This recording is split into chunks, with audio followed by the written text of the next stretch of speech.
Today's World Insight. The eight-nation Shanghai Cooperation Organization kicks off a series of meetings in India, starting with defense chiefs gathering this week in the Indian capital, New Delhi. How could the meeting steer towards the group's mission of a secure SCO? What's on the agenda?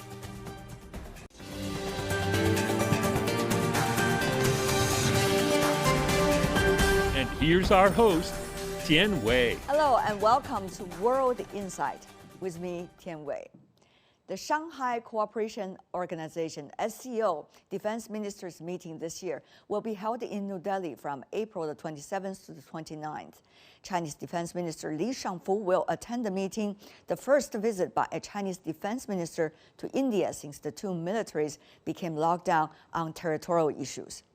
Pakistan's foreign minister has accepted the invitation for the SCO foreign ministers meeting to be held in Goa next month. His visit to India will be the first by a Pakistani foreign minister in nearly 12 years. So how will these events serve as a platform to resolve regional conflicts? Is there a growing significance of the SCO on the global stage? For more insights, let's loop in our panelists.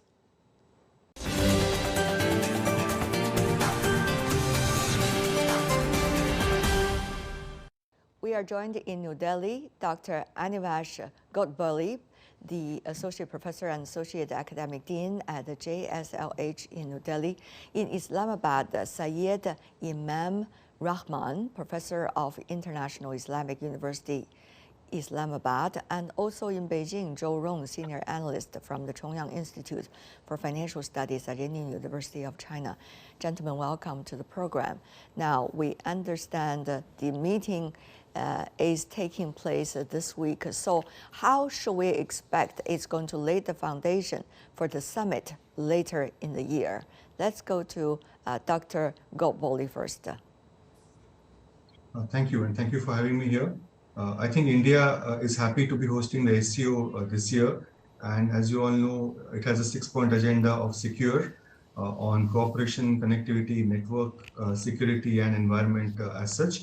And I'm sure the SCO Defense Ministers meeting is also being held in that background as well. So my understanding is that the recent events will also have an impact on the meeting. And I'm referring to the terrorist attack that was that took place in India in Poonch 5 days ago. And India has consistently said that India has been a victim of cross-border terrorism, and as such, it has to be controlled by state-sponsored states that are sponsoring terrorism in South Asia. That will be one of the important agendas of this meeting as well. Also, it's important to see the future of Afghanistan. That is one of the common concerns that the countries in the SCO share, and that will also be an important role. As such, it will play in the region as such. And with Afghanistan, we face other concerns as well with narco-terrorism, human security, and instability in the region, its impact on Islamic fundamentalism in the region as such. So I'm sure these issues will be considered in the SCO summit. One of the things we see in the region is how India and Pakistan can work better on this platform bilaterally and also multilaterally working together. How do our panelists from the two countries think about this prospect? Let's go to our Indian professor. Like I mentioned, India proposed in 1996 the Comprehensive Convention on International Terrorism, and the world needs to support that convention. We need to have a common agreeable definition of what is terrorism. Like I mentioned, the timing of the attack in Poonch 5 days ago could not have come at a worse time for this defense ministers meeting. And we know where these attacks are coming from. Consistently for the last 30 years, there has been cross-border terrorism that India is a victim of. And it's not only a cross-border terrorism, it's a state-sponsored terrorism as well. So that is a part of the major problem. India-Pakistan relations cannot improve until the country that is sending terrorists across to India stops sending that. There is a trust deficit between these two countries, and as you know, for the last 70 years, we have been suffering, and these strained relations are hindering us from development. And I think no more this strained relation, we should sit together and we should find some way out. All the time we are blaming each other for sponsoring terrorism in these countries, but being in academia, I'm of the opinion that we should search for some third element, which is not allowing us to sit together and start some dialogue for promotion of peace in the region. And I'm sure if peace is established in these countries, it will give a very good news to the entire world as far as the world is. May I? Mr. Zhou, yes. I suppose I should say this way, that both India and Pakistan need to know that if there's an extension between the two countries, it will harm both of you. So I suppose recently Pakistan leaders show the kindness towards India, would like to make a dialogue with the Indian counterparts. So I suppose no matter how Indians feel about Pakistan, but anyway, talk is better than fight. And on the other issues, talking something about terrorism, I agree to our Indian friends that terrorism need to be ruled out. But one thing we should understand, but Pakistan suffered greatly and sacrificed greatly to the global counter-terrorism causes. So we need to just do some practical talk on that issue. So I suppose Indian friends may understand that better. Thank you. All right. Another question, of course, is how this dynamic region in which the SCO members operate is going to balance itself and also try to take advantage of multiple platforms. For example, Mr. Zhou, in May, China is going to host the conference between China and Central Asian nations.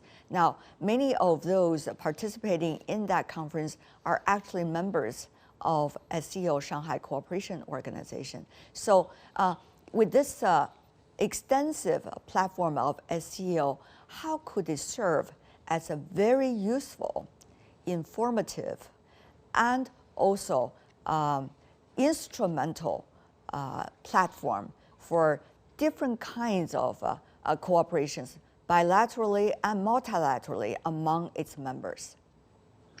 Yes, we all know the globalization process suffered a lot, and the deglobalization trend really just affects the whole world. Right now, we need more and more mutual connections between the regional countries. So China is doing something as an initiative that is the C5+1.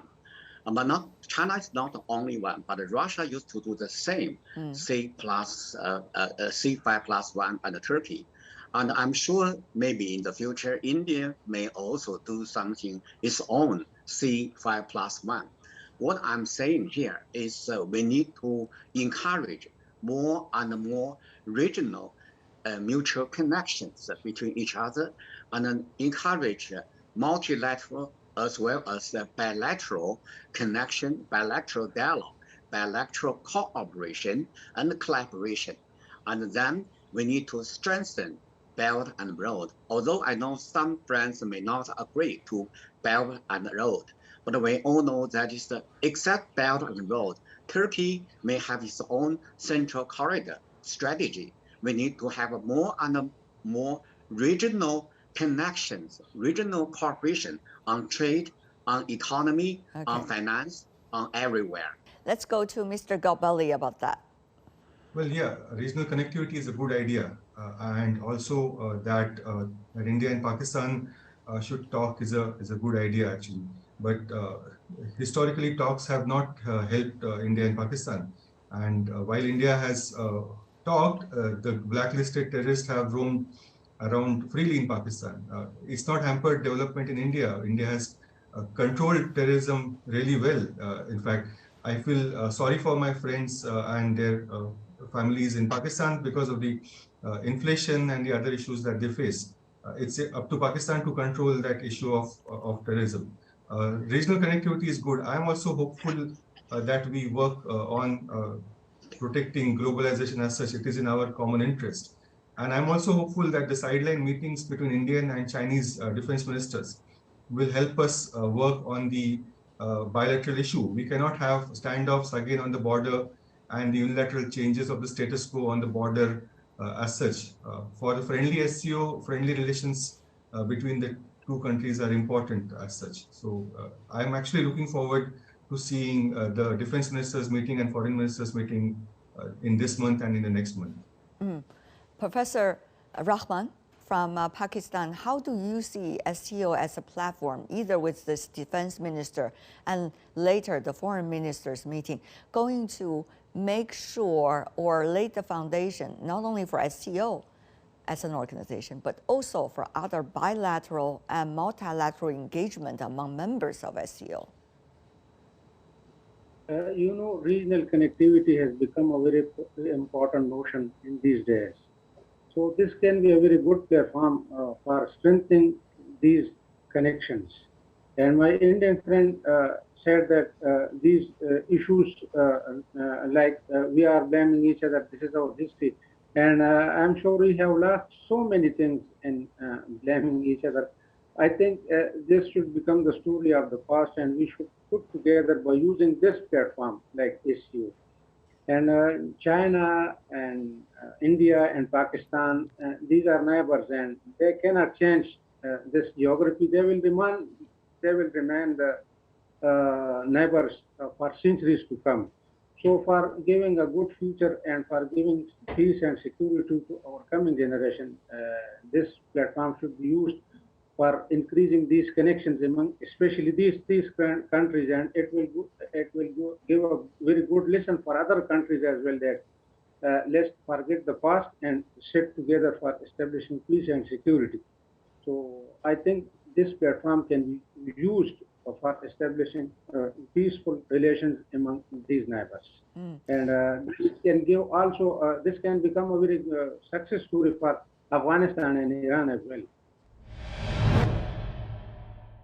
How to make sure that the agenda at SCO defense ministers and also foreign ministers meetings are going to focus on a great deal of the topics among the members of the SCO, not being bogged down or hijacked by one or two topics. For multilateral issues, that's also important.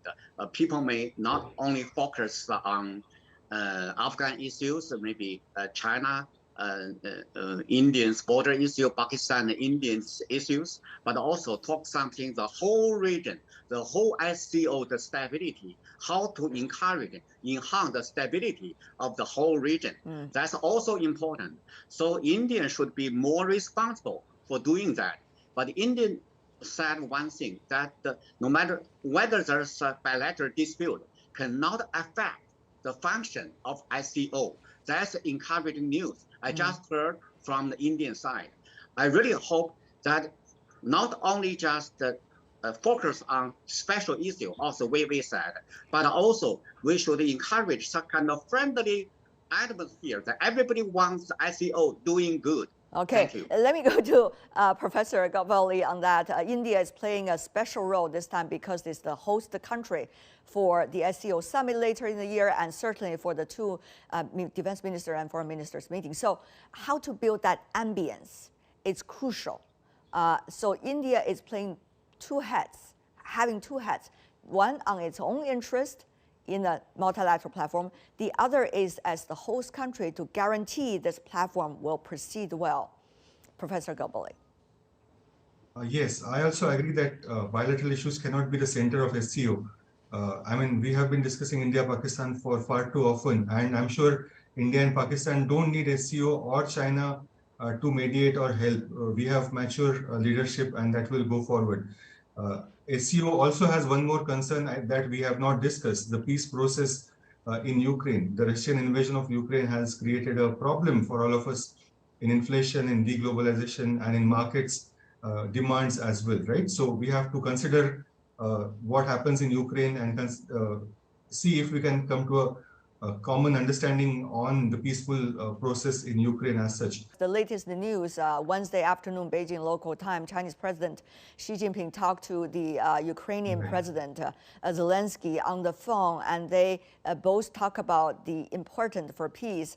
And Chinese President specifically mentioned about sending Chinese special representative on Eurasian affairs to Ukraine and to other countries, quote unquote. That's what he said in the readout.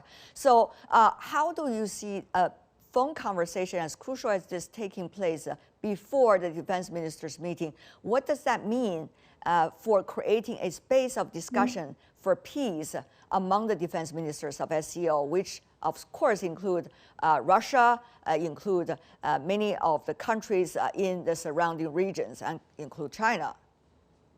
Thank you so much, Wei. I think it's a very important thing. You know, China has already just launched a lot of initiatives. One thing that is nobody expects that the President Xi Jinping can host a very friendly telephone meeting with Ukraine counterpart Zelensky, President Zelensky. And nobody thinks that China will be very actively involved in the solution of the crisis of Ukraine. And of course, so since that our Indian friend just is going to host a certain kind of going to host a defense as well as the foreign ministers meeting. So we really hope India may also, like China, to be the innovator, inventor, creator for the a lot of peace issues we can create. We can just have the brainstorm, just to have a lot of good idea how to just make peace realistic, make peace sustainable. So we can do a lot of things. We should think more about only, as we said, focus only on one issue or only one concrete issue. But we can just think more.